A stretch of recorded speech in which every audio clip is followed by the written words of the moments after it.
அது வந்து கண்டிப்பா ஏற்றுக்கொள்ள முடியாது. பிரதானத்துவம் இந்த கூட்டத்தில் கூட்டப்பட்டது. ஏன் இவ்வளவு பெரிய ஒரு கன்ஃபியூஷன்? நான் ரொம்ப சிம்பிளான ஒரு பர்சன். அவருக்கு வேற எந்த விதமான ரைட்ஸும் கிடையாது. என்ன வேணா இருக்கட்டும்ங்க. அப்ப அது என்ன வேணா இருக்கட்டும். புதிய தலைமுறை நேயர்களுக்கு வணக்கம். நேர்பட பேசு நிகழ்ச்சிக்கு உங்களை வரவேற்பதில் மகிழ்ச்சி. கடந்த ஒரு சில நாட்களாக கடந்த ஒரு 2 வாரங்களாக தொடர்ந்து அதிமுக திமுக கட்சிகளுக்கு இடையிலான விமர்சனங்கள் அப்படின்றது ஒரு விமர்சனம் வருகிறது, பதிலடி கொடுக்கும் வகையில் மற்றொரு விமர்சனம் அப்படின்னு அதிமுகவினுடைய பொதுச் செயலர் எடப்பாடி பழனிசாமி எதிர்க்கட்சி தலைவராக இருக்கக்கூடியவர் அவர் வைக்கும் ஆளுங்கட்சி மீதான விமர்சனங்களுக்கு முதலமைச்சர் மு க ஸ்டாலின் பதில் சொல்வதும், அந்த பதிலோடு சேர்த்து ஒரு விமர்சனமும், அந்த விமர்சனத்திற்கு மறுபடியும் இபிஎஸ் பதில் சொல்வதுமாக மாறி மாறி விமர்சன கணைகளாக நாம் பார்த்து வருகிறோம். இப்போ கடந்த ஒரு சில நாட்களாக அந்த விமர்சனம் இன்னும் பலப்பட்டிருக்கிறது, கூர்மைப்படுத்தப்பட்டிருக்கிறது இந்த இரு கட்சிகளுக்கும் மத்தியில், ஆளுங்கட்சிக்கும் எதிர்கட்சிக்கும் மத்தியில் அப்படின்றதாகவே நம்ம பார்க்கலாம். குறிப்பாக ஆட்சியில் இருந்தாலும் இல்லாவிட்டாலும் மக்களுடைய செல்வாக்கு அதிமுகவுக்கு தான் இருக்கிறது அப்படின்னு எடப்பாடி பழனிசாமி பேசியிருந்தார். தமிழ்நாட்டு மக்கள் இந்த ஆட்சி மீது வைத்திருக்கும் நம்பிக்கையும் என் மீது அவர்கள் பொழியும் அன்பையும் பார்த்து எடப்பாடி பழனிசாமி கொஞ்சமல்ல அதிகமாகவே கலக்கமடைந்திருக்கிறார் அப்படின்னு மு க ஸ்டாலின் அதற்கு பதிலளித்திருக்கிறாரு. பொய் மூட்டைகளை அவிழ்த்து விட்டு கொண்டிருக்கிறார் இபிஎஸ் அப்படின்னும், பொய்க்கு மேக்கப் போட்டால் அது உண்மையாகி விடாது, அந்த பொய் இன்னும் அப்பட்டமாக தெரிந்துவிடும் போன்றதான பதிலடிகளையும் அவர் கொடுத்து வருகிறார். இது போன்ற இருதரப்புக்குமான விமர்சன கணைகள் நாளுக்கு நாள் அதிகமாக வந்து கொண்டிருக்கின்றன. இதன் அடிப்படையில் தான் இன்னைக்கு நம்ம நேர்பட பேசு நிகழ்ச்சியை கட்டமைச்சிருக்கோம். எடுத்துக்கொண்ட தலைப்பு, மக்கள் செல்வாக்கு உள்ள ஒரே கட்சி அதிமுக, இபிஎஸ் கலக்கத்தில் இருக்கிறார் எதிர்க்கட்சி தலைவர் ஸ்டாலின்.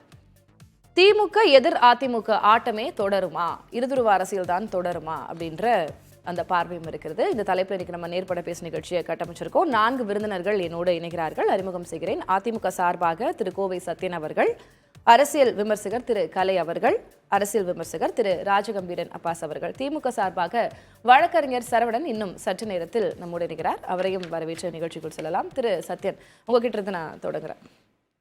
மக்கள் செல்வாக்கு உள்ள ஒரே கட்சி அதிமுக தான் அப்படின்னு இபிஎஸ் சொல்லியிருந்தார். அதற்கு பதிலடி கொடுக்கும் வகையில் திமுக அரசு மீதான மக்களுடைய நம்பிக்கை அதிகமாக இருக்கிறது, எங்கு சென்றாலும் வரவேற்பு, திட்டங்களினால் வரவேற்பு அதிகமாக இருக்கிறது, என் மீது பொழியும் அன்பினை பார்த்து இபிஎஸ் இப்போ கொஞ்சம் இன்செக்யூர் ஆயிட்டாரு, கலக்கத்தில் இருக்கிறார், அதனால ஒரு அட்டென்ஷன் சீக்கிங் பண்றாரு அப்படின்றது முதலமைச்சரனுடைய பதிலடியாக இருக்குது. சிரிக்காம எப்படி பொய் சொல்றாங்க, 4.5 ஆண்டு காலமாக நல்லாட்சி கொடுத்தோம் அப்படின்லாம் அவர் பொய் சொல்கிறார் போன்ற பதிலடிகளை அவர் கொடுத்திருக்கிறார். எப்படி நீங்க புரிஞ்சுக்கிறீங்க?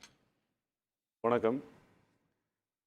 அதாவது பத்திரிகையாளர் ஒரு கேள்வி கேட்குறார். விஜய் கட்சி ஆரம்பிச்சிருக்காரு, அதிமுகவில் இருக்கக்கூடிய இளைஞர்கள் எல்லாம் விஜய்க்கு போயிடுவாங்கன்னு சொல்கிறாங்களே அப்படின்னு சொல்லி எப்போவுமே இந்த கற்பனை சித்தரிப்புகள் இப்போ ஊடகத்தில் இருக்கிறதுனால அதே கற்பனை கேள்விக்கு எங்கள் பொதுச் செயலாளர் எடப்பாடியார் பதில் சொல்கிறார். இந்த மாதிரி கற்பனையான கேள்விகளை பதில் சொல்ல முடியாது தம்பி, மக்கள் செல்வாக்கை பெற்ற ஒரே இயக்கம் அனைத்து இந்திய அண்ணா திராவிட முன்னேற்றக் கழகம் என்பதற்கான பதில் அது. அதாவது சமீபத்தில் ஒரு ட்ரெண்டு பார்த்தோம். கடந்த ஒரு சில நாட்களாக யார் அரசியல் கட்சி தொடங்கினாலும் அதிமுக வாக்கு அவங்கள்ட்ட போயிடும், இல்லை என்ன நடந்தாலும் அது அஇஅதிமுகவுக்கு இழப்பு, என்ன அரசியல் நிகழ்வுகள் நடந்தாலும் அது அஇஅதிமுக பெரிய பாதகம் அப்படிங்கிற ஒரு கட்டமைப்பு போய்கிட்டே இருக்கிறது. அதோட தொடர்ச்சிக்கான பதிலை சொன்னார். கற்பனை நிறுத்துங்க, அப்படியெல்லாம் கிடையாது அப்படின்னு. இன்னொரு விஷயம், பொதுச் செயலாளர் கண்ணியமாக இயக்கத்தை பற்றி பேசுகிறாரு. ஆனால் இப்போ மரியாதைக்குரிய முதல்வராக இருக்கக்கூடிய ஸ்டாலின் தனிநபர் விமர்சனத்தை தான், தன்னோட பதவிக்கு இருக்கக்கூடிய அழகையும் மறந்து தன்னிலையும் மறந்து, அவர் ஒரு கட்சியோட தலைவராக இருக்கார், திராவிட இயக்கத்தோட தலைவர், திமுக தலைவராக இருக்கார், முதலமைச்சராக இருக்கார், இந்த பதவிக்குன்னு ஒரு அழகு இருக்குது, அதையெல்லாம் மறந்து ஒரு தனிநபர் விமர்சனம் எங்கள் பொதுச் செயலாளர் மேலே தனிநபர் விமர்சனமாக வச்சு எங்கள் பொதுச் செயலாளர் சவால் விட்டார். 4.5 ஆண்டு கால ஆட்சி, நான் தயாராக இருக்கேன், என்ன சாதனை பண்ணினேன் அப்படின்னு. புரட்சி தலைவி அம்மா இல்லை, 2017 நான் ஆண்ட 4.5 ஆண்டு ஆட்சி, நான் என்ன சாதனை பண்ணேங்கிறத நான் எந்த மேடைக்கு நீங்கள் கூப்பிட்டாலும் நான் பேசுறதுக்கு தயாராக இருக்கேன். நீங்கள் இப்போ நடத்தி கொண்டிருக்கிற 3.5 ஆண்டு கால ஆட்சியோட சாதனைகளை துண்டு சீட்டிலாம் பேசுறீங்களான்னு கேட்டு சவால் விடுத்து தேர்தல் நேரத்தில் எந்த திட்டங்களையும் அவங்க செயல்படுத்தலையா என்ன? அதைத்தான் அவர் சொன்னார்.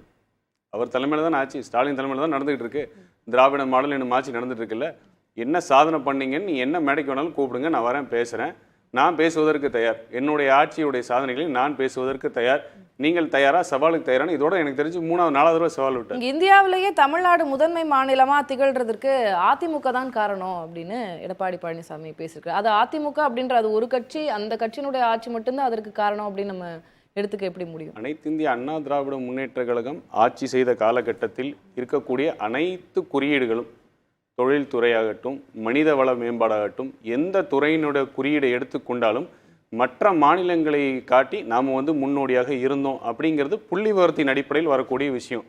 இப்போ 2021 ஆட்சிமான முதல் வருஷமே இந்தியாவின் நம்பர் 1 முதல்வர் அவருக்கு தனக்கு தானே பட்டம் வச்சுக்கிட்டாரு. அதுக்கப்புறம் 23 காணும், 22, 23, 24 காணுமே, நம்பர் 1 முதல்வங்கிற பட்டம் காணும். எந்த ஒரு குறியீடை எடுத்தாலும் இன்னைக்கு தமிழ்நாடு முறை வாங்கியிருந்தாரு. இபிஎஸ் நம்பர் 1 முதல்வருங்கிறது தரத்தின் அடிப்படையில் இருக்கக்கூடிய விஷயங்கள்.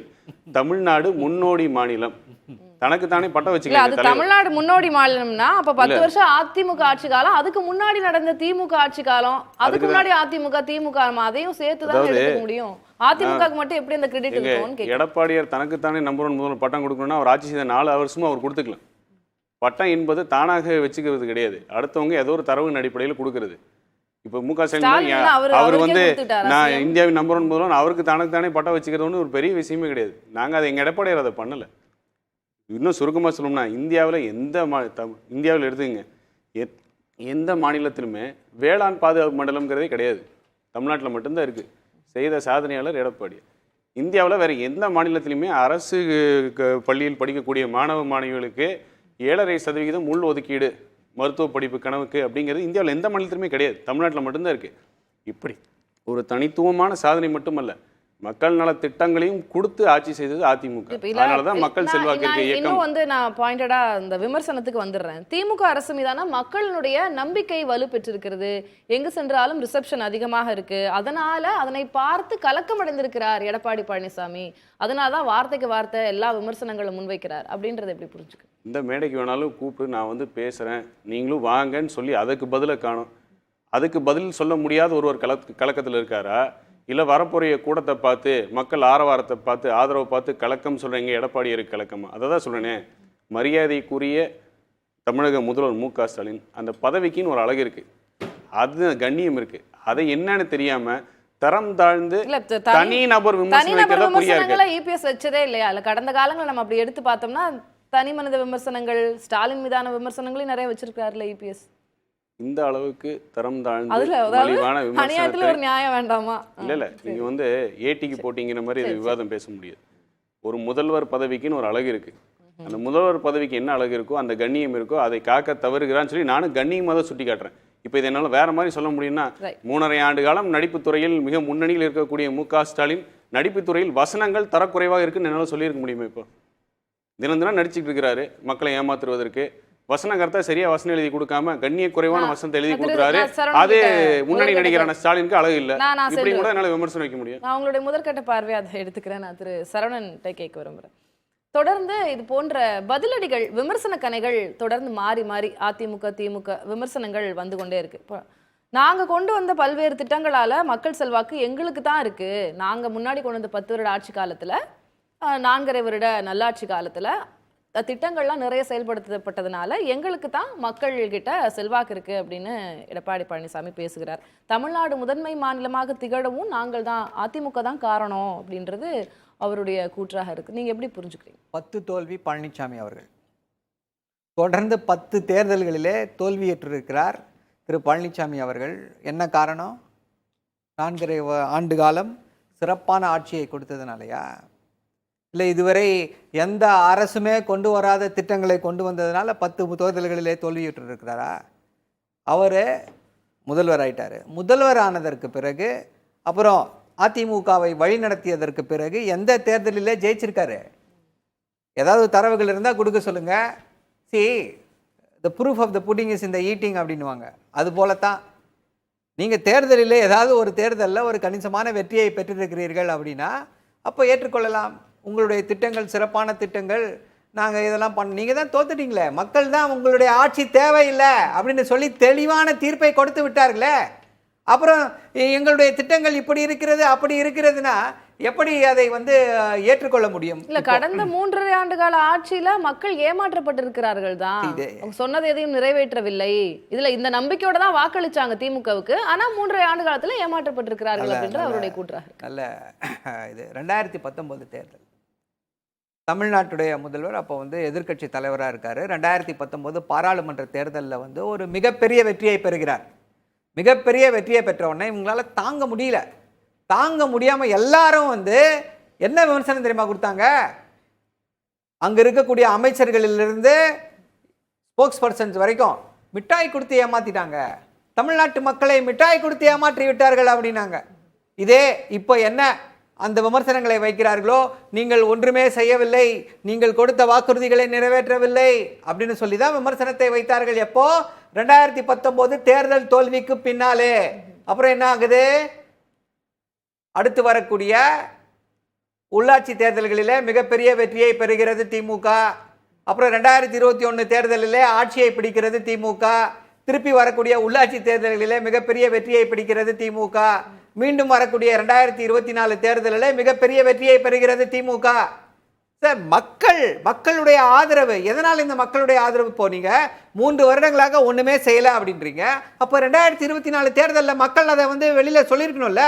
மக்களிடையே வந்து ஒரு இல்லைங்க இவங்க 3 வருஷம் ஆட்சியில் இருக்காங்க, ஆட்சியில் இருக்கும்பொழுது எந்த விதமான ஒரு நல்ல விஷயத்தையும் செய்யல, இவர்கள் கொடுத்த வாக்குறுதி எதையுமே இவர்கள் நிறைவேற்றவில்லை அப்படின்னா 40க்கு 40 ஜெயிக்க வைப்பாங்களா தமிழ்நாட்டு மக்கள்?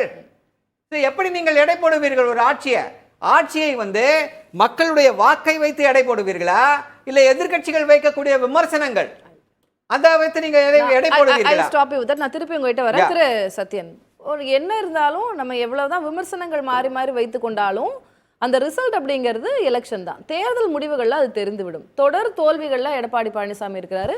நீங்க இப்போ 2019 ஆகட்டும் 21 ஆகட்டும் தொடர்ந்து வெற்றி முகமாகவே திமுக இருக்கு. மக்கள் கிட்ட அந்த அளவுக்கு ஒரு வரவேற்பு இருக்கிறதுனால தான், மக்களுடைய நம்பிக்கையை இந்த ஆட்சி பெற்றிருக்கிறதுனால தான் தொடர் வெற்றிகளாக வந்து கொண்டிருக்கிறது அப்படின்றது அவருடைய கூற்று. இல்லை, எனக்கு கொடுத்த ஒரு சில மணி துளிகளில் எடப்பாடியார் செய்த பல சாதனைகள் ரெண்டு அந்த சாதனையை மக்கள் அங்கீகரிச்சிருந்தா அட்லீஸ்ட் ஏதாவது இப்ப ரீசன்ட் எலெக்ஷன்லயாவது வெற்றி பெற்று இருக்க வேண்டும் அல்லவா? கேள்விக்கு நான் பதில் சொல்லிடுறேன்.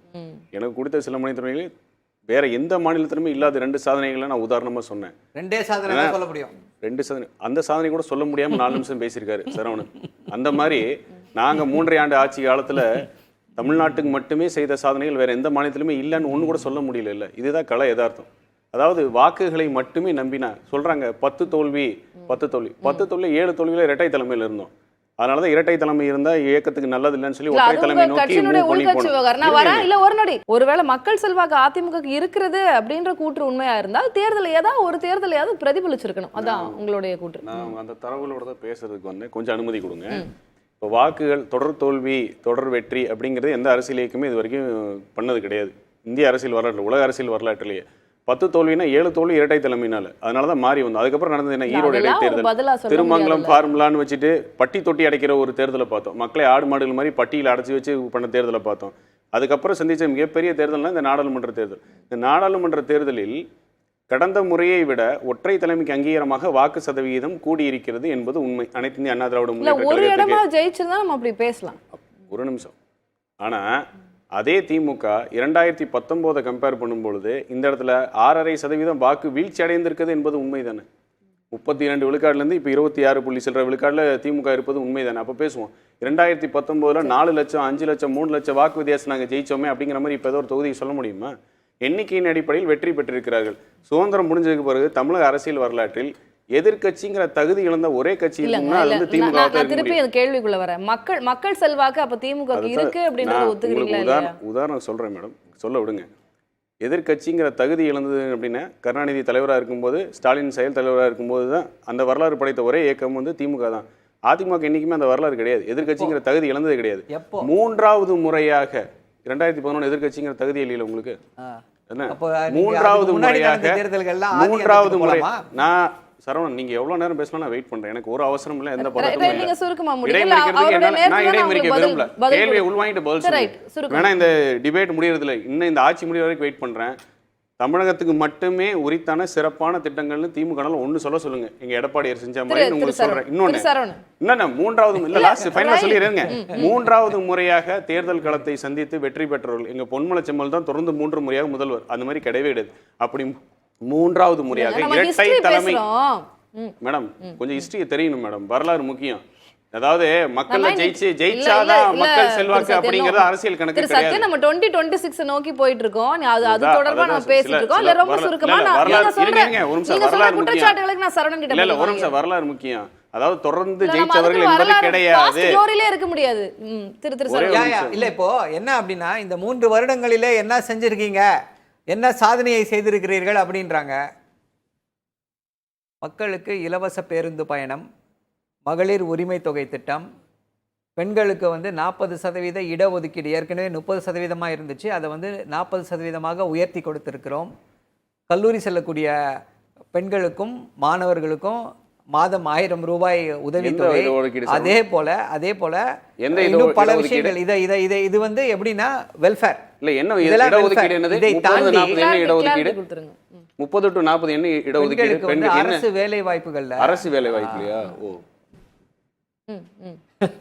ஸோ என்ன அப்படின்னா இப்படி இருக்கும் பொழுது இது சமூக இதை பற்றி வெல்ஃபேர் பாலிடிக்ஸ். இந்த அரசாங்கம் வெறும் வெல்ஃபேரை மட்டுமே பண்ணுதா, வெறும் கொடுத்து கொண்டே இருக்கிறதா அப்படின்னா இல்லை. இன்னொரு புறம் பார்த்தீங்க அப்படின்னா இந்த 3 வருடங்களிலே தமிழ்நாட்டிலே தொடங்கப்பட்ட தொழிற்சாலைகள் எத்தனை? அதை ஏன் இந்த 10 வருஷத்தில் ஒரு தொழிற்சாலையை தொடங்கலை? நீங்கள் உங்களால் தொடங்க முடிஞ்சுதா? போட்டீங்க GIMனு போட்டீங்க, என்னெல்லாமோ போட்டீங்க, வருஷம் போட்டீங்க, கணக்கு தான் காமிச்சிங்க, 50 கோடி 100 கோடி செலவு. நீங்கள் இப்போது கண் எதிர திமுக ஆட்சிக்கு வந்த பிறகு எத்தனை புது தொழிற்சாலைகள் தொடங்கப்பட்டிருக்கிறது? என்ன காரணம்? என்ன காரணம்? என்ன காரணம் அப்படின்னா இங்க இருக்கக்கூடிய இளைஞர்கள் அவர்களுக்கு வேலை வாய்ப்பு கிடைக்க வேண்டும். இது போல இத்தனை தொழிற்சாலைகள் தொடங்கப்பட்டிருக்கிறது. சின்ன எக்ஸாம்பிள், கொஞ்சம் இருங்க சார், அவசரப்படாதீங்க, கொஞ்சம் இருங்க. நம்பர் சொல்லுங்க. எத்தனை தொழிற்சாலைகள் பொறுமையா இருங்க சார், அவசரப்படாதீங்க சார். நான் ஒரு கேள்வி கேட்டேன், அதுக்கு பதில் சொல்ல தெம்பு இருக்கா உங்களுக்கு? தெம்பு இருக்கா? ஒரே நிமிஷம், ஒரே ஒரு சின்ன எக்ஸாம்பிள். என்ன டாடா தொழிற்சாலை எங்க தொடங்கப்பட்டிருக்கிறது? ஓசூர்ல. அதே போல காலனி தொழிற்சாலை எங்க தொடங்கப்பட்டிருக்கிறது? பெரம்பலூர்ல தொடங்கப்பட்டிருக்கிறது. எங்க வரலாறு தெரியல, இதுவும் தெரியலனா இங்க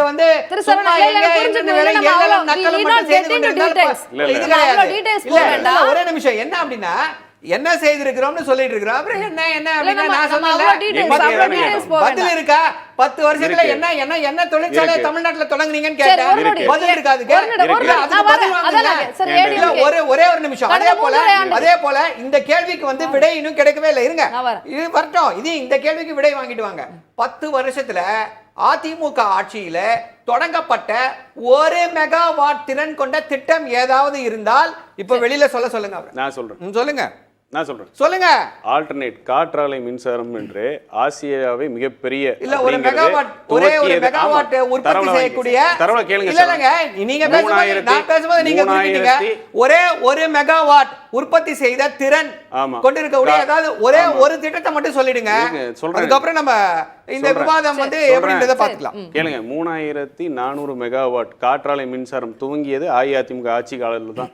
காற்றாலை மின்சாரம் இல்லன்னா அவர் காற்றாலை மின்சாரம் நீங்க தொடங்க, நாங்க தொடங்க, வேற யார் தொடங்க? நாங்க தொடங்க, யார் தொடங்க? Private players. அப்ப டாடா யார்? அரசாங்கம் பேசிச்சா? டாடா கம்பெனி என்ன திமுக கம்பெனியா? டாடா பிரைவேட் கம்பெனியா திமுக கம்பெனியா? தனியார் தூங்கிய கம்பெனி. டாடா தனியார் தொடங்கிய அரசாங்கம் தொடங்கிய ரெண்டு பேரும் ஒரு விஷயம் புரிஞ்சுக்கோங்க. நம்ம அதை கேக்குறேன். 1 மெகாவாட் திறன் தொடங்குது, அதாவது உங்களால தொடங்க முடியுமான்னு சொல்லி கேட்டோம். சரவணன் வெயிட், சத்யன் வெயிட், இல்ல வெயிட் இல்ல நோ சார், நோ வெயிட். தெரியாம I said wait. அதாவது நீங்க ரெண்டு பேரும் டீடைல்ஸ் போனீங்கன்னா இல்ல நீங்க ரெண்டு பேரும் டீடைல்ஸ் போனீங்கன்னா ஒரு நிமிஷம் நெறியால நீங்க சார் அப்ப you just have to obey me, right? இல்ல நான் நாகரிகமா தான் இருக்கேன். நானும் நாகரிகமா தான் கேட்டுட்டு இருக்கேன். இல்ல ரெண்டு பேரும் அவ்வளவு டீடைல்ஸ்ல தான் கேக்குறேன். அதுக்கு நிறைய கிராஸ் வெரிஃபிகேஷன் தேவை. கையில ஆவணத்தோட அந்த மாதிரி ப்ரூஃப்ஸ் எல்லாம் வெச்சிட்டு நம்ம அது that is up for a debate, right? திருக்காலை உங்களுடைய முதற்கட்ட ப்ளீஸ் திருக்காலை அவருக்கான நேரம். தொடர் விமர்சனங்கள், மாற்றி மாற்றி தந்து கொள்ளக்கூடிய விமர்சனங்கள், பதிலடிகள், அதை நீங்க எப்படி புரிஞ்சுக்கிறீங்க? அது 2 பேரும் தான் இன்னைக்கு முனைப்பில் இருக்கிறாங்க. 2026 தேர்தலில் இவங்க 2 பேரும் தான் முன்னணியில் இருக்கிறாங்க. இவங்களுக்குள்ள தான் போட்டி. இங்கே பாஜக இப்போ காணோம், அண்ணாமலையும் காணோம், பாஜகவையும் காணோம். ஆனால் இப்போ நீங்கள் என்ன பண்ணுறீங்க, முக்கியமாக தெரிஞ்சுக்கிற வேண்டிய விஷயம் என்னென்னா, ஒரு விஜய் வந்து ஒரு அஸ்திரத்தை போட்டார். அதில் கலக்கமடைந்த 2 கட்சிகள், பாஜகவும் திமுகவும். திமுகவும் பாஜகவும் கலக்கம் அடைஞ்சிருக்கு. ஆட்சியில் பங்குன்னு சொன்னார். எங்கே இருக்காங்க ஆட்சியில் பங்கு கேட்குறவங்க? பாமக பாஜக கூட்டணியில் இருக்குது. ஆட்சியில் பங்கு கேட்கக்கூடிய விசிகாவும் காங்கிரஸும் திமுக கூட்டணியில் இருக்கிறாங்க. இதுதான் இவங்களுக்கு கலக்கம் அடைவதற்கு சான்ஸு. அது ஆட்சியில் பங்கு என்பதை அதிமுக அவங்க ஒரு அதிமுக கலக்கம் அடையலையா? ஏன் கலக்கம் அடையணும்? அவங்களுக்கு அதனால் வந்து மற்ற எதிரி கட்சிகள் 2 பேர் வீக்கன் ஆகிறதுக்கு வாய்ப்புள்ள ஒரு விஷயத்தில் அவங்க ஏன் கலக்கம் அடையணும்? அவங்களுக்கு எதிராக அந்த கணைகள் தொடுக்கப்படலையே. அதனால் ஒன்று நான் சொல்கிறேன், ஒரு பார்வை இருக்குல்ல. இப்போ புதிய கட்சிகள் வருது, விஜயே வராரு, அதனால அவர் வந்து திமுகவை எதிர்க்கிறார் அப்படின்றது ரொம்ப வெளிப்படையா தெரிகிறது. திமுக எதிர்ப்பு வாக்குகள் அப்படின்றது யூசுவலா அதிமுகவுக்கு போகும் அப்படின்ற ஒரு பார்வை. இப்போ அது ஒருவேளை வந்து விஜய்க்கு போறதுக்கான வாய்ப்பு இருக்கு, அவருக்கு ரசிகர் பட்டாளம் ஏகப்பட்டது இருக்கு, அதனால அதிமுகவினுடைய வாக்கு வங்கியை அது எஃபெக்ட் பண்ணும் அப்படின்ற ஒரு பார்வை இருக்கிறதுனால அவர் இப்போ கலக்கம் அடைந்திருக்கிறார் அப்படின்னு எடுத்துக்க முடியும். அந்த மாதிரி பார்வை வந்து அரசியல் நோக்கர்களுடைய பார்வை இருக்கு. 52 ஆண்டுகால தமிழக அரசியல் வரலாற்றை புரியாதவர்கள் பேசுறது. 52 கால அரசியல் வரலாறு எப்படி இருக்குன்னா, பதிவாகிற வாக்குகள் 70% அதிமுகவுக்கு திமுக இடையில தான் பிரிக்கப்படுகிறது. பாக்கி 30% மற்ற எல்லாரும் ஷேர் பண்ணிக்கணும். விஜய் வந்தாலும் அதுக்குள்ளே தான் ஷேர் பண்ணிக்கணும். அதனால் கலக்கம் அடைய வேண்டியது பாஜகவும் சீமானும் தான். அதிமுக கலக்கம் அடைய வேண்டிய அவசியம் இல்லை. பாஜகவும் திமுகவும் கலக்கம் அடையும். நீங்க கலக்கம் அடைகிறது அது வேற விஷயத்தில். நீங்கள் இந்த விஷயத்தில் சொல்கிறேன், நீங்கள் அதை பேசுனா அப்போ பேசி முடிச்சாச்சு. அதை இப்போ கொண்டு வர்றீங்க, அது வேற கான்டெக்ட்ல சொன்னது, இது வேற கான்டெக்ட். அப்போ நீங்கள் இன்னொரு முக்கியமான விஷயத்தை நான் பதிவு செய்கிறேங்க. இந்த கூட்டணி பலமான கூட்டணிங்கிறத நான் ஏற்றுக்கிறல. பலமான இந்த கூட்டணியினால தான் தொடர்ச்சியான வெற்றியை திமுக அணி பெற்றிருக்குங்க நான் ஏற்றுக்கிறல. எப்படி? ஏன்னா நீங்கள் கூட்டணி கட்சிகளுடைய வாக்கு வங்கி ரொம்ப 1%, 3%, 1% தான். உண்மையான காரணம் என்னென்னா, அதிமுக ஓபிஎஸ் அவருடைய நிர்பந்தத்தினால பாஜகவோட கூட்டணிக்கு போனது தான் காரணம். பாஜக கூட்டணிக்கு போனதுனால சிறுபான்மையினர் வாக்குகள் தமிழ்நாட்டில் 60 லட்சம் இருக்குது. பாராளுமன்ற தேர்தலில் ஏதாவது ஒரு 2-3 இடம் ஜெயிச்சிருந்துருக்கலாம். நான் சொல்றதை சொல்ல விடுங்க. இங்க இருந்து அங்க தாவுறீங்க. நான் ஒன்று சொல்றேன், ஒரு கான்செப்ட் சொல்றேங்க. தொடர் கேள்வி தானே. நீங்க தொடர்ச்சியா இல்லாம கேள்வி கேட்குறீங்க. சரி, தொடர்ச்சியை முடிச்சிட்டு கேள்வி கேட்குறீங்க. என்னால ஜம்ப் பண்ண முடியாது உங்க மாதிரி. அது 60 லட்சம் பேர் சிறுபான்மையினர் இருக்கிறாங்க. அவங்க அதுல 40 லட்சம் பேர் வாக்களிச்சிருப்பாங்க. பாஜகவோட சேர்ந்ததுனால அதிமுக கூட்டணிக்கு 40 லட்சம் பேர் வாக்களிச்சிருப்பாங்கன்னா சிறுபான்மையினர் திமுக கூட்டணிக்கு வாக்களிக்க மாட்டாங்க. திமுக தான் வாக்களிச்சிருக்காங்க. ஆனா பாஜக கூட்டணியில் அதிமுக தவறான நிலைப்பாடு எடுத்ததுனால நான் 2019 இருந்து விமர்சனம் பண்ணிட்டு இருக்கேன் அதிமுக. பாஜக விட்டு வெளியே வாங்கன்னு சொல்லி அது தற்கொலை முயற்சின்னு சொல்லியிருக்கேன். அப்ப இந்த 40 லட்சத்தை வாக்குகள் திமுக கூட்டணிக்கு போகுது, தொடர்ந்து போயிட்டு இருந்தது. இந்த 40 லட்சம் வாக்கு சாவடியில் வாக்கு எண்ணப்படும் போதே 40 லட்சம் லீட்ல திமுக கூட்டணி இருக்குது. அதிமுக இந்த 40 லட்சத்தை முதல்ல கேட்சப் பண்ணணும், அதுக்கு பின்னாடி அது லீடு கொடுக்கணும். This is an uphill task. It's not impossible for any party. அதுதான் இவங்களை காப்பாற்றிட்டே இருக்குது. ஆனால் அதில் மாற்றம் வருது. இப்போ மாற்றம் வருது. ஏன் மாற்றம் வருதுன்னா, திமுக பாஜக விட்டு உறுதியாக அதிமுக வெளியே வந்தாச்சு. சரி, நீண்ட தூரம் பயணிச்சாச்சு. ஒரு தேர்தலையும் அவங்களோட கூட்டணி இல்லாமல் சந்திச்சாச்சு. சரி, அது எவ்வளவு பெரிய தோல்வி வந்தாலும் அதை எதிர்கொள்வது என்ற உறுதியில் அவங்க பண்ணியிருக்காங்க. ஆனால் இதே காலகட்டத்தில், தேர்தலுக்கு பிந்தைய காலகட்டத்தில் திமுக பாஜகவோட நெருக்கம் காட்டுகிறது. அப்படி முருகனுக்கு காவடி தூக்குறாங்க. நீங்க மதச்சார்பின்மை கோட்பாட்டிலிருந்து விலகி செல்கிறீர்கள் என்று நான் சொல்லலை, அவங்க கூட்டணி இருக்க கட்சிகள் சொல்றாங்க. அவங்களுடைய பிரதான அமைப்பு ரீதியா பிதாமகனா இருக்கக்கூடிய திராவிட கழகம் சொல்லியிருக்குது. ஸோ இதை கணக்கில் எடுக்காம சிறுபான்மையினர் இருக்க மாட்டாங்க. அதாவது கூட்டணி கட்சியினரே வந்து ஆளும் கட்சியில அவங்களுக்குள்ள விமர்சனங்களை வச்சுக்கிறது ஒரு ஆரோக்கியமான தரப்புல இருந்து சொல்லப்படுது. ஆரோக்கியமான விமர்சனம் தெரியுமா? திமுக மதச்சார்பின்மை கோட்பாட்டிலிருந்து விலகி போகிறது அப்படிங்கிறது ஆரோக்கியமான விமர்சனம். நான் ஏற்றுக்கிறது ரொம்ப ரொம்ப ஆரோக்கியமான விமர்சனம். அப்போ நீங்கள் இதனுடைய விளைவுகள் என்ன ஆகும்? இந்த வாட்டி நீங்கள் அப்படியெல்லாம் மொத்தமாக சிறுபான்மை வாக்குகள், அதனால தான் என்ன சொல்லிகிட்டே இருக்காங்க எதிர்கட்சிகள், திமுக உட்பட்ட கூட இருக்கிற கட்சிகள் என்ன சொல்லிட்டு இருக்கிறாங்க, அதிமுக சும்மா நாடகம் ஆடுறாங்க, பாஜகவோட சேர்ந்துருவாங்க, கள்ள உறவு இருக்கு, இப்படி சொல்லிக்கிட்டே இருக்கிறாங்க. இப்போ எந்த லெவலுக்கு வந்துருச்சுன்னா நிலைமை, things have come to this pass. எந்த லெவலுக்கு தெரியுமா? அதிமுக இப்போ திமுக பார்த்து நீங்க பாஜகவோட கள்ள உறவு வச்சிருக்கீங்க சொல்லக்கூடிய நிலைமைக்கு வந்து அது ரொம்ப நாளா இருக்கு அந்த விமர்சனம். இப்பதான் அதிகமா சொல்ல வேண்டிய அவசியம் ஏற்பட்டிருக்கு.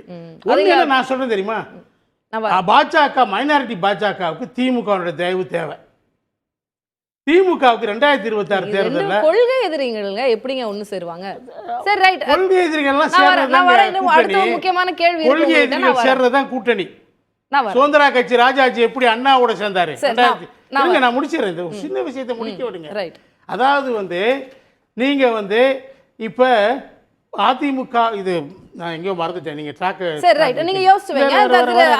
திரு ராஜகம்பீரன் ப்ளீஸ் ப்ளீஸ் சார், நான் அவருக்கு நம்ம அடுத்த செக்மெண்ட்ல தொடர்ந்து பேச. திரு ராஜகம்பீரன் இப்போ இரண்டு கட்சிகளுக்குமான மாற்றி சொல்லக்கூடிய விமர்சனங்கள் என்ன கேள்வினா, இந்த இரு கட்சிகளும் தான் இவங்க தான் ஒன்று அதிமுக இல்லைன்னா திமுக அப்படின்றத மாற்றி கட்டமைக்க முயல்கிறார்களா? இப்போ அதனால தான் வந்து இது போன்ற விமர்சனங்கள் கூர்மைப்பட்டிருக்கிறதா அப்படின்ற ஒரு பார்வை இருக்கு. அதை தாண்டி இபிஎஸ் தரப்புல இருந்து வைக்கக்கூடிய விமர்சனங்களை நீங்க எப்படி பார்க்குறீங்க? எடப்பாடி பழனிசாமி அவர்கள் வந்து நேரடியாக மக்களால் தேர்ந்தெடுக்கப்பட்ட ஒரு முதலமைச்சர் கிடையாது. இனிமே தான் அவர் தேர்தல் அரசியலிலே தன்னுடைய தலைமை பண்பை வந்து நிரூபிப்பதற்கான வாய்ப்பு இப்பொழுதுதான் அவருக்கு வந்து இனிமேல் தான் இருக்கிறது. அதிமுகவினுடைய அரசியல் என்பது ஒரு பிம்ப அரசியல். எம்ஜிஆர் என்கிற ஒரு இமேஜை வைத்துக்கொண்டு, ஜெயலலிதா என்கிற ஒரு இமேஜை வைத்துக்கொண்டு தான் அந்த அரசியல் நிகழ்ந்தது.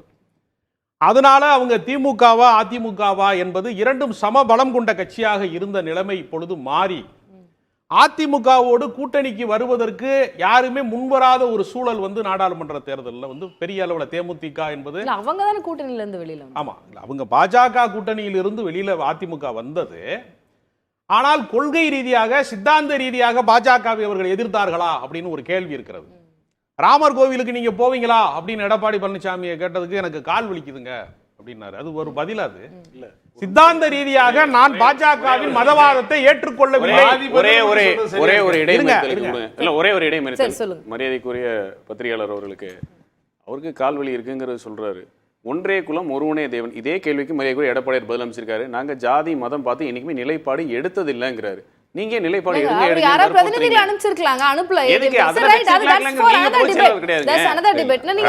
பொதுச் செயலாளர் அவர் என்ன முடிவு எடுக்கிறார் நினைக்கிற மாதிரி பொதுச் செயலாளர் பேசணும். அதனால கொண்டு போவாங்க. நான் இன்னொன்னு சொல்லிடுறேன் சார், அவருக்கான ஒரே ஒரு பாயிண்ட் சொல்லிடுறேன். இப்ப கூட திமுக கருணாநிதி பேர் தான் வைக்காம வேற யார பேர் வைப்போம்னு சொல்லி கருணாநிதி அரசியல் திமுக நடக்குது. அதனால பிம்ப அரசியல் வந்து எல்லா கட்சியிலும் இருக்கிறது. அதனால அது பலவீனம் கிடையாது. திரு சத்யன் ப்ளீஸ். பாஜகவை விட்டு அதிமுக வந்து வெளியில வந்தது என்று அவர்கள் அறிவித்துக் கொண்டாலும் ஏன் சிறுபான்மை வாக்கு வங்கி அவர்கள் பக்கம் வந்து பெரிய அளவுல போகல அப்படின்னு ஒரு கேள்வி இருக்கு இல்லையா? அதற்கான நம்பகத்தன்மை என்பது எப்பொழுது வரும்? அவங்க சித்தாந்த ரீதியாக அவர்களுடைய மத்திய அரசாங்கத்தினுடைய திட்டத்தை எதிர்த்து ஆர்ப்பாட்டம் செய்திருக்கிறார்களா? கடுமையான விமர்சனங்கள் அறிக்கை வெளியிட்டிருக்கிறாங்க, கடுமையான விமர்சனங்களை முன்வைத்திருக்கிறார்களா அப்படின்னு கடந்த காலத்தில் பார்க்கிற போது இஸ்லாமியர்களுக்கு மிகப்பெரிய பிரச்சனையாக இருந்த குடியுரிமை திருத்த சட்டம் போன்றவற்றிற்கெல்லாம் இவர்கள் ஆதரவு தெரிவித்திருக்கிறார்கள். வேளாண்மை திருத்த சட்டம் போன்ற மக்கள் விரோத சட்டங்களுக்கெல்லாம் அவங்க ஆதரவு தெரிவிச்சிருக்காங்க. அப்ப தன்னுடைய நிலைப்பாட்டில் இருந்து அவர்கள் நழுவி விட்டார்கள் என்பதனால அதிமுக மீதான நம்பகத்தன்மையை ஏறத்தாழ இந்த கட்சி இழந்து நிற்கக்கூடிய ஒரு மக்கள் செல்வாக்கை இழந்து நிற்கக்கூடிய ஒரு சூழல் இருக்கிறதுங்கிறதுனாலதான் இன்றைக்கு வந்து திமுக எதிர்ப்பு என்பது ஒரு காலகட்டத்தில் வந்து அதிமுகவுக்கு மட்டும்தான் அந்த அதிகார அறுவடை செய்ய முடியும். புரிஞ்சுக்கலாமா? இப்போ அதிமுக அதனுடைய செல்வாக்கை ஏற்கனவே இழந்துடுச்சு அப்படின்றீங்க. அப்ப புதிய கட்சிகளுடைய வரமும் அதனுடைய செல்வாக்கை இன்னும் கொஞ்சம் இறக்கும் தான். அதனால அவங்களுக்கு எந்த இல்ல அதை தான் நான் சொல்ல வரேன். எப்படின்னா ஒரு காலகட்டம் வரைக்கும் என்னவா இருந்துச்சுன்னா ஜெயலலிதா காலகட்டம் வரைக்கும் கூட வச்சுக்கோங்களேன், திமுக அரசியலிலே ஏதாவது ஒரு பிழை செய்தால் மக்கள் அதிருப்திக்கான ஒரு காரணம் அங்கே இருந்தால் அதற்கு எதிர்முகமாக இருக்கக்கூடிய அதிமுக தான் வந்து அந்த ஈழ அரசியல் இருந்து பல அரசியல் எடுத்துக்காட்டுக்கு சொல்லலாம் அந்த அதிகாரத்தை அறுவடை செய்யக்கூடிய இடத்துல அதிமுக இருந்தது. இப்ப திமுக எதிர்ப்பு அரசியல் என்பது அதிமுகவுக்கு மட்டுமே சொந்தமானது என்கிற நிலைமை மாறி பல கட்சிகள் அந்த இடத்துக்கு வந்துட்டாங்க. இப்ப கருத்தியல் ரீதியா நான் சொன்னேன், அதாவது சம வலிமை அதிமுகவுக்கு இணையான வலிமையோட கூடிய கட்சி நான் சொல்லல, அந்த இடத்திற்கு நாம் தமிழர் கட்சி வந்துட்டாங்க. அந்த இடத்திற்கு வந்து பாஜக வந்திருக்கு. அந்த இடத்திற்கு தான் வந்து திராவிட மாடல் எனக்கு வந்து எதிர் முகாம்னு இவர் விஜய் அறிவிக்கிறாரு. அப்ப திமுக எதிர்ப்பு என்கிற இடத்துல இவர்கள் மட்டுமே வந்து அதற்கான ஒரு அடையாளமாக திகழ்ந்த ஒரு காலகட்டம் முடிந்து போய் மற்ற கட்சிகள் அதற்கான அந்த இடத்தை கைப்பற்றிட்டாங்கிற ஒரு இடமும் அதற்குள்ள இருக்கிறது. எனவே இவர்கள் தங்கள் மீதான நம்பகத்தன்மையை நிரூபிப்பதற்கு பதிலாக திமுகவோட அவங்க சண்டை போடுற நேரத்தை விடவும் பங்காளி சண்டை அதிகமா இருக்கு அந்த கட்சியில. அவர்கள் தங்களுடைய கட்சி கட்டமைப்பை வந்து முரண்பட்டவர்களோடு இருக்கக்கூடிய பிரச்சனைகளுக்கு பதில் சொல்வதற்கே அவர்களுடைய திரு சத்யன் எவ்வளவு வருஷம் சார் பேசிட்டு உண்மையில பேசுவோம் ஆதாரத்தின் அடிப்படையில் வழக்காடு மன்றத்திலிருந்து முடிஞ்சது கூட உங்களுக்கு நிர்பந்தம் இருக்கு. உங்களுக்கு ஏதோ ஒரு சார்பு நிலைப்பாடு நிர்பந்தம் இருக்கு. பங்காளி சண்டை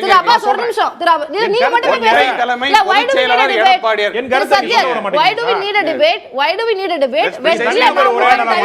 If you are the anchor, you should intervene when somebody is making a false allegation. Sir, நீங்க ஏன் வேலை நீங்க பார்க்க வேண்டாம். ஏன் வேலை நீங்க பார்க்க வேண்டாம் சார். நான் உங்க இஷ்டத்துக்கு how should I speak? No sir. As a party member you don't teach me how should I speak. I will give you time. நான் எங்க இடைமறிச்சு பேசணும் எப்படி பேசணும் நீங்க டிக்டேட் பண்ணாதீங்க. நீங்க நடுநிலை வேலை மட்டும் டைம் நான் கொடுக்கும்போது நீங்க பேசுங்க. அவர் இன்னும் ஆரம்பிக்கவே இல்ல. இன்னும் எவ்வளவு நாளைக்கு அவதூறா பேசுறீங்க? நான் கருத்தை சொல்ல கூடாதா? இல்ல எவ்வளவு நாள் அவதூறா பேசுறீங்க? நான் கருத்தை சொல்ல கூடாதா? என்ன சார் அவதூறா பேசுறீங்க? எங்க பங்காளி சண்டை இருக்கு. இல்ல we are going for a break. திரு கலை, அரசியல் நோக்கர்களுடைய பார்வையை தான் நான் உங்ககிட்ட முன்வைக்கிறேன். இப்ப கடந்த 6 மாதமா தான் எடப்பாடி பழனிசாமி இன்னும் வந்து ஆக்டிவா இருக்கிறாரு. ஏன்னா எதிர்க்கட்சியாக அவர்கள் திமுக எதிர்க்கட்சியாக இருந்தபோது சிறப்பாக செயல்பட்ட அளவுக்கு அந்த ஒரு லைட்டை வந்து இபிஎஸ் கொடுக்கல, எதிர்க்கட்சியாக சிறப்பாக அவங்களால செயல்பட முடியல அப்படின்ற ஒரு விமர்சனம் இருக்கு. இப்போ புதிய கட்சிகளுடைய வருகையினால, புதிய பிளேயர்ஸினுடைய வருகையினால கொஞ்சம் அவங்க வந்து ஆக்டிவ் ஆயிருக்காங்க. இனி நம்மளுடைய இருப்பது திமுக அதிமுக அவங்க கட்டமைக்க விரும்புறாங்க. அதனால தொடர்ந்து அந்த லைம் லைட்ல இருக்கணும் அப்படின்ற ஒரு நெருக்கடி அவங்களுக்கு ஏற்பட்டிருக்கு. அந்த நெருக்கடியின் காரணமாக தான் இப்போ ஆக்டிவ் ஆயிருக்கிறார் இபிஎஸ் அப்படின்ற ஒரு பார்வை இருக்கு. பைபோலரா கட்டமைக்க விரும்புறாங்க, அதனால இபிஎஸ் அப்படி செயல்படுகிறார், இப்போ ஆக்டிவ் ஆயிருக்கிறார் அப்படின்ற ஒரு பார்வை. ரொம்ப நன்றி. இப்பயாவது ஆக்டிவாக இருக்காருன்னு ஒத்துக்கிறீங்கல்ல, அதுக்கு நன்றி. ஆனால் அவர் எப்பயுமே ஆக்டிவாக தான் இருக்கிறாங்க. தொடர்ந்து அவங்க போராடிட்டு தான் இருக்கிறாங்க பல்வேறு விஷயங்களுக்காக. ஆனால் திமுக மாதிரி எதுக்கு எடுத்தாலும் போராடுறது அப்படிங்கிறது கிடையாது. ஏன் திமுக என்ன போராட்டம் நடத்துனாங்க? மதுக்கடைகளை மூட சொல்லி போராட்டம் நடத்துனாங்க. மதுக்கடை மூடினாங்களா? இப்போ எக்ஸ்பாண்ட் பண்ணிகிட்டு இருக்காங்க டிஸ்ட்ரிபியூஷன் நெட்வொர்க்கை. ஆலைகளை மூடுறேன்னாங்க, நாங்கள் நடத்துகிற ஆலைகளை மூடுறேன்னாங்க. மூடினாங்களா? தவறான திமுகவினர் நடத்தக்கூடிய ஆலைகளை திமுகவினர் யாரும் ஆலைகள் நடத்தல. பொய்யான தகவல்களை தயவு செஞ்சு இப்படி வந்து பொதுவெளியில வந்து அப்படி சொன்னது யாருங்க? அப்படிலாம் யாரும் சொல்லல. தவறான தகவல்களை நான் கேட்ட அந்த கேள்விக்குள்ள வந்துருங்க. இப்பதான் அவர் ஆக்டிவாக ஆரம்பிச்சாங்க, ஏன்னா இன்செக்யூர்டா இருக்காங்க அப்படின்ற அந்த பார்வை. எப்பயுமே கட்சி ஆக்டிவா இருக்குங்க.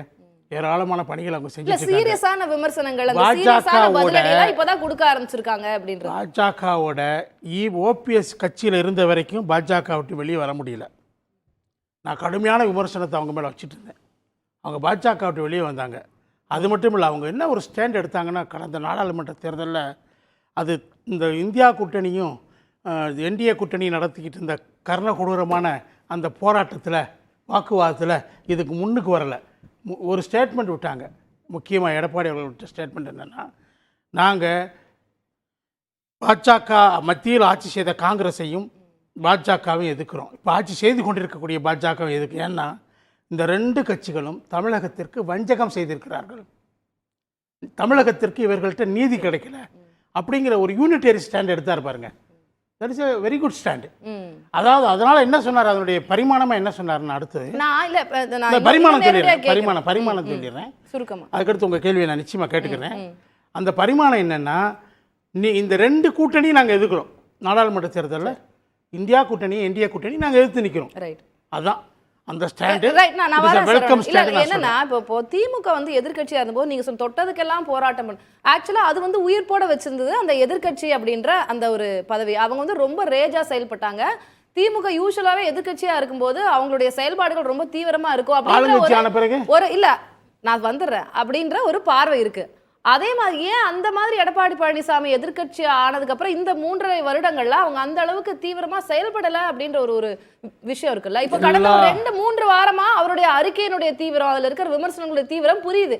அது ஒரு இன்செக்யூரிட்டி அப்படின்ற அந்த விஷயத்தை நான் தொடர்ந்து. அதுக்கு முன்னாடி அவர் அறிக்கை விடலையா?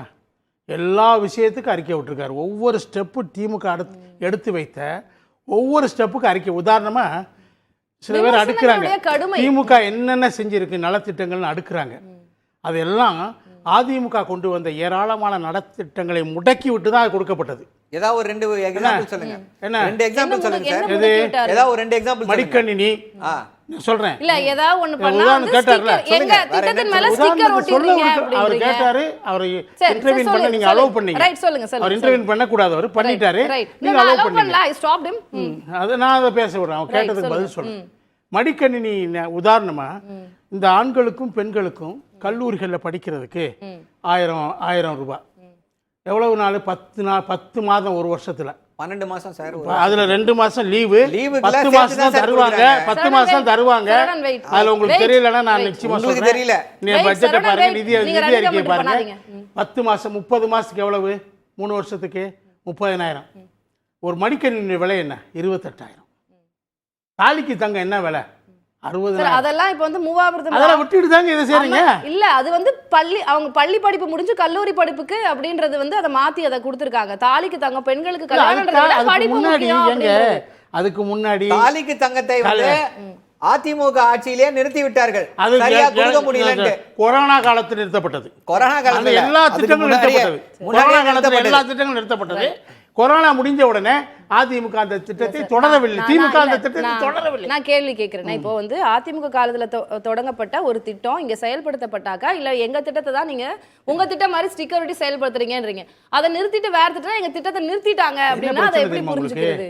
வெறும் நலத்திட்ட உதவிகள் மட்டும்தான் திமுக செஞ்சதா தங்களை தாங்களே முதுகுல சொட்டிக்கிறாங்க.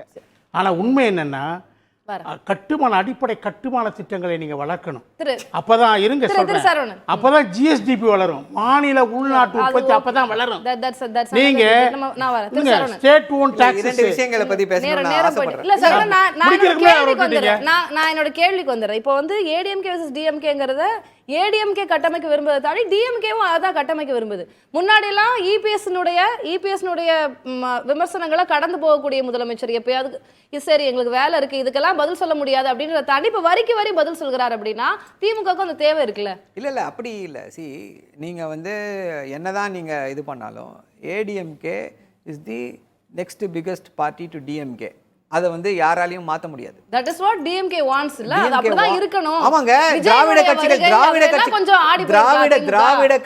திராவிட சித்தாந்தம் இருக்கக்கூடிய கட்சிகள் தான் தமிழ்நாட்டை ஆள வேண்டும். எத்தனையோ முறை சொல்லியிருக்கோம். இன்னும் 100 ஆண்டுகள் 200 ஆண்டுகள் ஆனாலும் வேற யாரும் வரக்கூடாது அப்படின்றத எத்தனையோ முறை சொல்லியிருக்கோம். இதை மீண்டும் வந்து சொல்றதுல வந்து எந்த விதமான தயக்கமும் வந்து கிடையாது. தமிழ்நாட்டை வந்து திராவிட இப்போ நீங்க என்னதான் அதிமுக மீது 1000 விமர்சனங்கள் இருந்தாலும் கண்டிப்பா இங்க வந்து ஒரு பாஜகவோ வேற யாரோ வருவதை விட வந்து அதிமுக வந்து பெட்டர் தான். அப்படிதான் நாங்க சொல்லிக் கொண்டிருக்கோம். ஈஸியா இருக்கும் அப்படி சொல்றீங்களா? இல்ல ஹேண்டில் பண்றதுக்கு இல்லங்க. பாஜக தமிழ்நாட்டுக்கு வந்தா என்னங்க ஆகும்? தமிழ்நாடு வந்து உங்களுக்கு அந்த இன்செக்யூரிட்டி இருக்கு. இன்செக்யூரிட்டி இல்ல, தமிழ்நாட்டுடைய நலன். இல்ல அப்படி இல்ல, நீங்க இது இன்செக்யூரிட்டி கிடையாது, தமிழ்நாட்டுடைய நலன். இப்போ நீங்க வந்து 60 ஆண்டுகளாக வந்து மாறி மாறி திராவிட கட்சிகள் இந்த ஆட்சியுடைய வருகையால திமுக கலக்கம் அடைஞ்சிருக்குன்னு கலை சொன்னாரு. அவரு சொல்வாருங்க, அவருக்கு அப்படிதாங்க, அவர் எதையா பேசிட்டு போவாரு.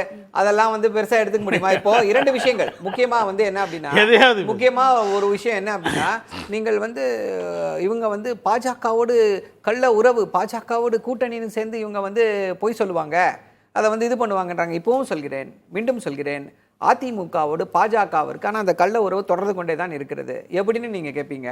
அதுக்கு வந்து விமர்சனம் நீங்க கேட்கலனாலும் நான் சொல்றேன் உங்களுக்கு. விமர்சனங்கள் என்ன அப்படின்னா, அதிமுக அமைச்சர்கள் மீது இருக்கக்கூடிய ஊழல் குற்றச்சாட்டுகள், அமலாக்கத்துறை பாஜக வந்து அவர்களுடைய எதிர்கட்சிகள் எல்லாம் எப்படி ஹேண்டில் பண்றாங்க, எதிர்கட்சி தலைவர்கள் எல்லாரையும் வந்து அமலாக்கத்துறை மூலமாக இருங்க சார், பொறுமையா இருங்க. நீங்க சும்மா இருக்காரு, நீங்க கொஞ்சம் இருங்க. இல்ல என்ன அப்படின்னா, இப்போ பாஜகவில் இருக்கக்கூடிய எதிர்கட்சி தலைவர்கள், அவங்களுக்கு எதிரின்னு சொல்லி நினைக்கக்கூடியவர்கள் எல்லா அரசியல் கட்சிகளையும் பாஜக இருந்து அமலாக்கத்துறை மூலமாக கைது செய்து சிறையில் அடைத்தார்கள். ஆனா ஒரே நிமிஷம் அதிமுக இருந்து யாராவது ஒருத்தர் இத்தனை ஊழல் குற்றச்சாட்டுகள் இருக்கு, குட்கா வழக்கில் இருந்து சொத்து குவிப்பு வழக்கு வரை இத்தனை ஊழல் குற்றச்சாட்டுகள் இருக்கு, யாராவது ஒருத்தர் அமலாக்கத்துறையால் கைது செய்யப்பட்டிருக்கிறாரா? இல்ல. என்னைக்கு ஒரு அதிமுக முன்னாள் அமைச்சர், ஊழல் குற்றச்சாட்டுகளில் சம்பந்தப்பட்டிருக்கக்கூடிய அமைச்சர் அமலாக்கத்துறையால் கைது செய்யப்பட்டு சிறையில் அடைக்கப்படுகிறாரோ அன்னைக்கு தான் நம்ம வந்து ஒத்துக்க முடியும் பாஜகவுக்கும் அதிமுகவுக்கும் எந்த விதமான தொடர்பும் இல்லை. இன்னொரு விஷயம், அதே போல நம்ம ரொம்ப இதுல பேசிட்டோம். நான் கேள்விக்கு வந்துடுறேன், ரொம்ப ஷார்ட்டா எனக்கு சொல்லுங்க. இப்ப ஏன்னா எதிர்த்தரப்பு இப்ப அதிகமாயிட்டாங்க. அதிமுக மட்டும் இல்ல, இப்போ திமுகவை எதிர்க்க பாஜக எதிர்க்குது, அதிமுக எதிர்க்குது, புதுசா விஜய் வந்திருக்காரு, அவரும் நேரடியா எதிர்க்காரு. இப்ப இது எல்லாமே ஒரு த்ரெட் தானே திமுகக்கு. அதனால ஆட்டத்தை செட் பண்ண விரும்புறாங்க திமுக vs அதிமுக. இல்ல, இது வந்து த்ரெட் இல்ல, இது அரசியல். ஜனநாயகத்துல இப்படிதான் இருக்கும். we are in a multi party democracy. பல கட்சிகள் வரதான் செய்வாங்க. பல கட்சிகள் வருவதால தான், பல கட்சிகள் வருது அப்படின்னா பலம். அப்ப என்ன அப்படின்னா எம்கே ஸ்டாலின் வர்சஸ் அதர்ஸ் அப்படிதானே போகுது. அது யாருக்கு பலம்? பாசிட்டிவா பாக்குறீங்க. அப்சல்யூட்லி. அப்ப மக்கள் வந்து எப்படி, அப்ப வந்து என்ன அப்படின்னா ஒரு பக்கம் தமிழகத்தை தாங்கி நிற்கக்கூடிய ஒரு தலைவன் இருக்கிறான். மத்த பக்கம் எல்லாம் என்ன பண்றாங்க, ஒரு 5 பேரோ 6 பேரோ சேர்ந்து 5 பேரோ 6 பேரோ சேர்ந்து அட்டாக் பண்ணணும்னு நினைக்கிறாங்க. அப்ப மக்கள் வந்து எப்படி இருப்பாங்க, எப்படி யோசிப்பாங்க மக்கள்? ராஜகம்பீரன் பாஸ், இப்போ அதிமுக வெர்சஸ் திமுக தான் அப்படின்றத கட்டமைக்க வேண்டிய அவசியம் அதிமுகவுக்கு இருக்கு அப்படின்றத தாண்டி திமுகவுக்கும் இருக்கு. ஏன்னா ஒருவேளை ஆன்டி இன்கம்பன்சி 5 வருட ஆட்சி காலத்துல திமுக எதிர்நிலைப்பாடு ஒரு வாக்குகள் அதிமுகக்கு சரி போட வேண்டாம் அப்படின்னு தோணும்போது அவங்களுக்கு ஆப்ஷன்ஸ் இப்போ நிறைய இருக்கு. முன்னாடி சீமான் இருந்தாரு, பிஜேபியும் இப்போ திமுக எதிர்ப்பு, இப்போ விஜய் வேற ஒரு தேர்ட் பிளேயர் வந்திருக்காங்க. அப்படிங்கும்போது ஆப்ஷன்ஸ் நிறைய இருக்கு. இது வந்து போயிடக்கூடாது, அந்த பக்கம் சிதறிடக்கூடாது. Let it be DMK versus ADMK அப்படின்ற ஒரு தேவை வந்து திமுகவுக்கு இருக்குல்ல. திமுகவுக்கு இருக்கிறதா என்பதல்ல, தங்களுக்கு சம வலிமை உடையவர்களாக இவ்வளவு காலமும் அதிமுக இருந்திருக்கிறது. இப்பொழுது அந்த இடத்திலே வேறு சில கட்சிகள் வந்தாலும் எந்த கட்சியுமே 10% தாண்டிய வாக்கு வங்கி பெற்றவர்களாக பெரிய அளவில் யாருமே இல்லை. இவங்க தான் 2வது இடத்தில் இன்னும் இருக்கிறார்கள். அந்த அடிப்படையில் அது முழுக்க முழுக்க, ஏன்னா அண்ணா காலத்திலேயே வந்து தேசிய கட்சிகளுக்கான முடிவு வந்து விட்டது. அதற்கு பின்பு மாநில கட்சிகளுக்கான ஒரு அரசியலாக தமிழ்நாடு அரசியல் மாறிவிட்டது. இப்பொழுதும் வந்து திமுக எதிர்ப்பை வந்து முன்னிறுத்துகிறவர்கள் யாருமே ஒரு முதலமைச்சர் வேட்பாளருக்கான எல்லா தரப்பையும் வந்து இருக்கக்கூடிய வாக்கு வலிமையோட கூடிய தலைவர்கள் அப்படின்னு யாருமே இல்லை. அந்த இடத்துல 2வது இடத்துல எடப்பாடி பழனிசாமி தான் இருக்கிறாரு, அல்லது அதிமுக தான் இருக்கு அப்படிங்கிற ஒரு கணக்குல தான் அவங்க பேசுறாங்களே தவிர தங்களுக்கு நிகரான வலிமை இல்லாதவர்களோடு உரையாடுவதன் மூலமாக அவங்களை அடையாளப்படுத்தக்கூடாதுன்னு திமுக அந்த லைம்லைட்ல அவங்கள கொண்டு வர வேண்டாம். ஆமா, தேவையில்லாத இருந்தது. எப்போ அதிமுக, அதனாலதான் முதலமைச்சர் பேசுகிற போது கூட திமுகவை புதுசா சரவணன் சொன்னாரு, மக்கள் என்னங்க ஆவாங்க பிஜேபில வந்துட்டா, இது மக்கள் நலன், திராவிட கட்சிகள் தான் இருக்கணும். பாஜக இல்லங்க, தமிழ்நாட்டுல எந்த தேசிய கட்சிக்குமே வேலை கிடையாது.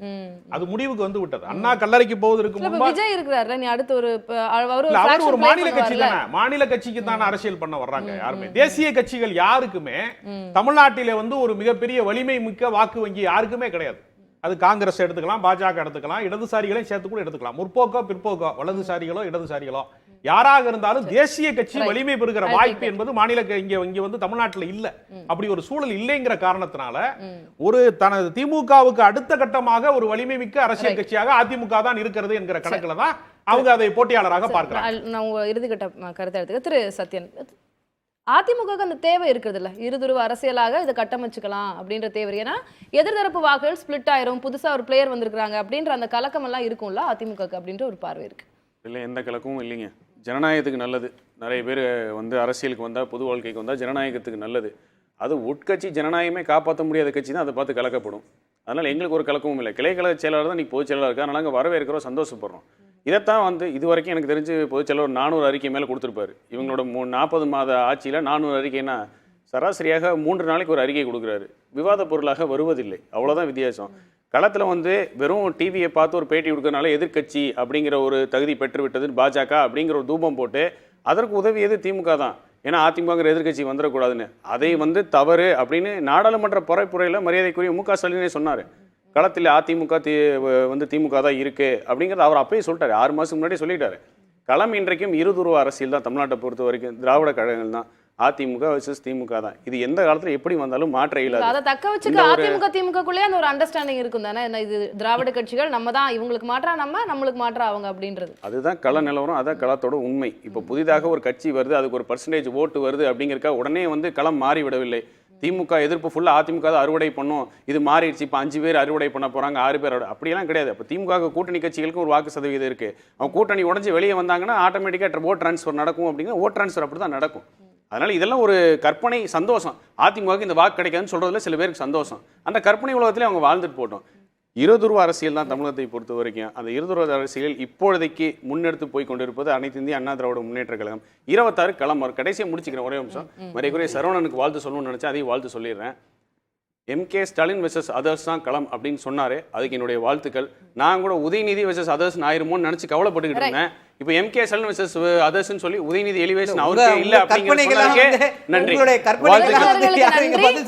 வாழ்த்துக்கள்.